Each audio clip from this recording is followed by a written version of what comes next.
Hello founders. So today we are going to discuss liquidation preference. As the name suggests, it is a complicated topic. So let's take up liquidation preference in startup financing.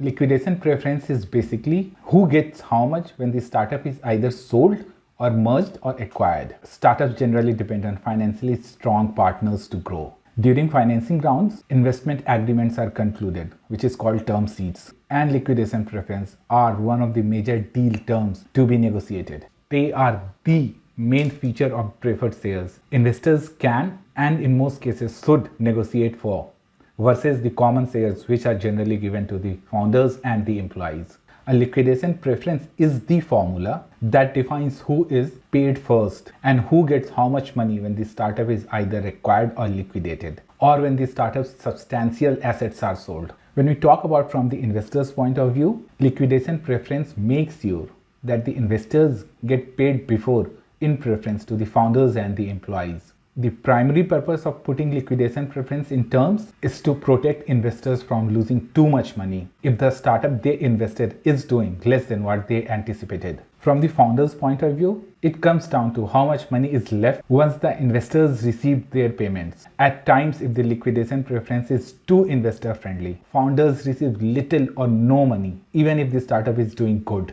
This can make them lose interest into the venture. And we have seen a lot of examples. After all, without any reward or recognition for the blood and sweat that they put in, why should they even care? So what should be the right approach when negotiating liquidation preference? Let's talk about that a bit. Every startup needs investors and investors need to secure their money. So negotiating liquidation preference is all about balancing the following interests. The first among all the interests is downside protection. The primary goal of liquidation preference is to protect the investors against losing money. The second one is return rate. Liquidation preference decide who is going to get how much in the case of an exit. A little change in how preference is structured can have a huge impact on the possible returns of the different shareholders. The third is founders' motivation, which is like really important. A startup's well-being completely depend on the motivation of the founders. For this reason, it will very likely backfire if investors demotivate the founders with a liquidation preference that leaves them nothing to look forward to. The fourth one, setting precedent for future rounds. Every round sets a precedent for the next round. Early stage investors in particular should factor in that they might face the same consequences as the founder, that is getting paid zero, if they have negotiated an investor friendly liquidation preference and the same get duplicated into the future rounds. And the fifth and the last one is keeping things simple. If things get too complex, people become wary. So after the elements, let's see the different features of the liquidation preference. There are 5 primary features of liquidation preference. They are single, that is 1x, or multiple, that is 2x, 3x, etc. Non-participating versus participating. Participation caps, seniority structure, and dividend preferences. So now let's take one at a time. 1x non-participating liquidation preference. The 1x non-participating liquidation preference is a downside protection, and that's about it. With it, investors can choose to get paid before common shareholders up to the amount of their initial investment. To take an example, suppose you have a startup, you have raised $100 million for your startup. The startup is getting acquired for $105 million. So out of those $105 million, $100 million will be taken by the investors, and then the remaining $5 million will be distributed among all the shareholders as per their equity into this startup. That is, whatever is left after the investors got paid will be distributed among the shareholders who are holding the common shares, typically the founders and the employees, based on their ownership percentage into this startup. Instead of exercising the liquidation preference, investors can also choose to be treated as common shareholders. This means they will ultimately get paid higher between the amount of their investment and the return based on their ownership percentage in this startup. To take an example, in exchange for 20% ownership stake in a startup, an investor puts in $2 million with a 1x non-participating liquidation preference. If the company is sold for $3 million, the investor has the option to exercise the 1x liquidation preference and get the $2 million back, or be treated as a common shareholder and receive 600k, which is like 20% of 3 million. The investors should only go with the second option if the startup is sold for more than $10 million, meaning the 20% ownership stake in the company is worth more than the initial investment of $2 million.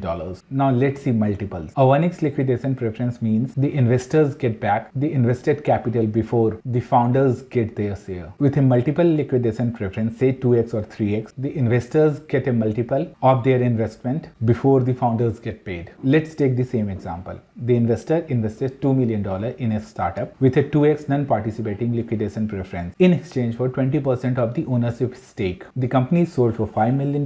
Now the investor had two options to go to. First, exercise the 2x liquidation preference and get his $4 million, or be treated as a common shareholder and get $1 million, which is 20% of the $5 million at which the startup is sold. The investors should only go with the second option if the startup is sold for more than $20 million, meaning the 20% of the ownership stake in the company is worth more than 2x liquidation preference of $4 million.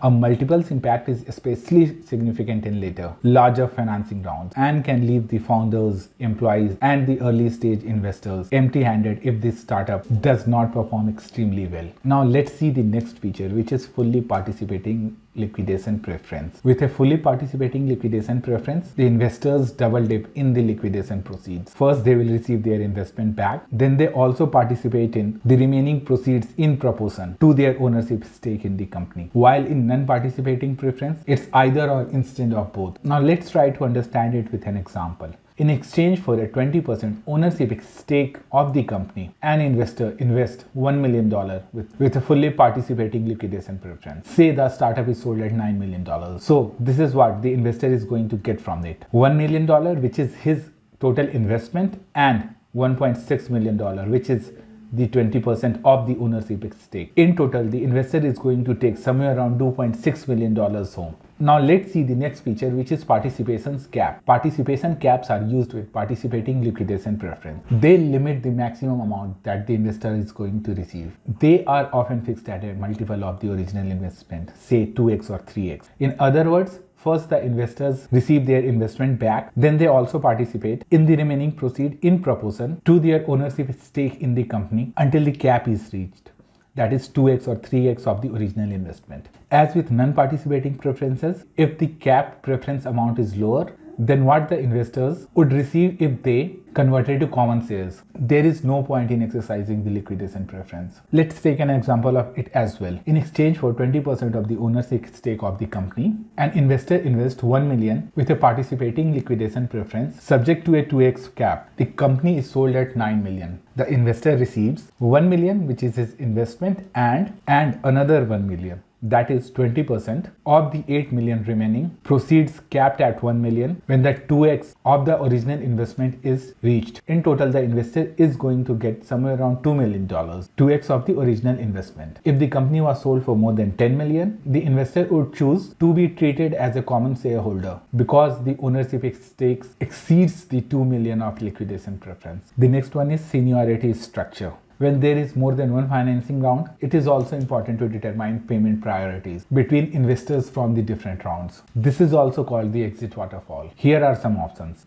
The first one is last in, first out. With this structure, the payouts are done in order from the latest to the earliest rounds. If the exit proceeds and lower than the liquidation preference of all the investors from the latest rounds may get paid, while the earlier investors and common shareholders may miss out. Second is pari passu. With this structure, all investors have the equal priority and get a piece of the exit proceeds, regardless of which round they have invested into. If the exit proceeds do not cover the liquidation preference amount of all investors, the investors share the proceed in proportion to their invested amount instead of their ownership. The third and the last one is tiered. This structure is the hybrid between the above two options. Investors from different rounds are grouped into seniority levels, that is tier. The higher tiers, that is the more senior ones, are paid before the lower tiers. Within each tier, the investors have the same priority and share pari passu. The last feature is dividend preference. There is one more thing that you need to factor in when you negotiate preferred shares. Typically, a liquidation preference entitles investors to get their investment back plus any declared but unpaid dividend before the common share receives exit proceeds. So if the board has declared any dividends during the startup journey that hasn't been paid already, these will get added to the initial investment. If the dividends are accruing or cumulative, investors get their investment back plus any accrued but unpaid dividends, whether or not they are declared by the board. Accruing dividends are primarily used as a protective device to secure a minimum annual rate of return on the investment. Dividend preference are mainly relevant in downside scenarios. In the upside scenario, either the liquidation preference is not exercised or the dividends only amount to a tiny fraction of the return. A tip for founders: if your investor is asking for a compounding dividend, it is probably better to thank them for taking the time and walk away from the deal. Compounding dividends are just not worth the squeeze. Now let's see some other type of liquidation preference, or we can call it miscellaneous liquidation preferences. If you do not feel like sticking with the standard types of liquidation preference, you can also add additional features. Here are some options. There are fully participating liquidation preference, where the common shareholders receive the purchase price of their shares before the remaining proceeds and distributed among all shareholders in proportion to their ownership stake in the company. However, this catch-up for the common shareholders is hardly ever significant, since they typically paid a much lower price for their shares than the investors. A fully participating liquidation preference can also be combined with multiples, entitling the investors to receive their investment back times the agreed multiple before the remaining proceeds are distributed. The third and the last one is founder-friendly investors allow founders to get a piece of their investment back if the exit proceeds do not or barely cover the liquidation preference amounts of the investors, so founders are not left empty-handed. There are many more variations, there are many more permutation and combination. I will leave it to your imagination. So whenever I discuss about liquidation preference, founders generally ask what is the best liquidation preference.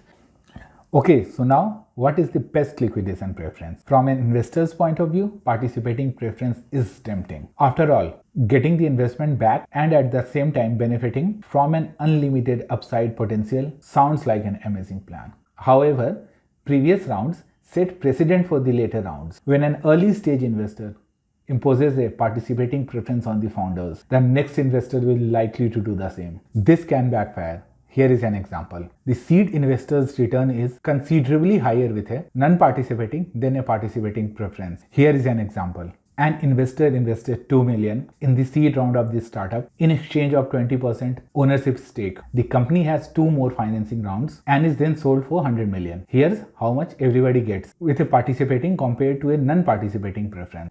The same goes with 2x, 3x or 4x preferences, where investors get a multiple of their investment back. Again, in early rounds, negotiating for as high a multiplier as possible might not be a good idea. When an early stage investor imposes a high multiplier on the founders and the next investors do the same, the early stage investors likely taking the hit along with the founders. In the example, the seed investors' return is considerably higher with a 1x than with a 2x liquidation preference, assuming a standard seniority clause or structure. An investor invested $2 million in the seed round of a startup in exchange for 20% ownership stake. The company has 2 more financing rounds and is then sold for $100 million. Here's how much everybody gets with a 1x non-participating preference compared to 2x non-participating preference. Even without taking future rounds into consideration, overly investor-friendly liquidation preference can create negative incentives for the founders and the employees. When most of the additional value they generate goes to the investors and only a rare high valuation exit would provide them with any kind of significant returns. In early rounds, we usually recommend aligning the investors and founders' interests, which typically results in 1x non-participating liquidation preference. For later stage investors, other options can absolutely make sense, but it remains critical to consider the effect this has on the earlier investors, founders, and employees. So we are almost done with liquidation preference.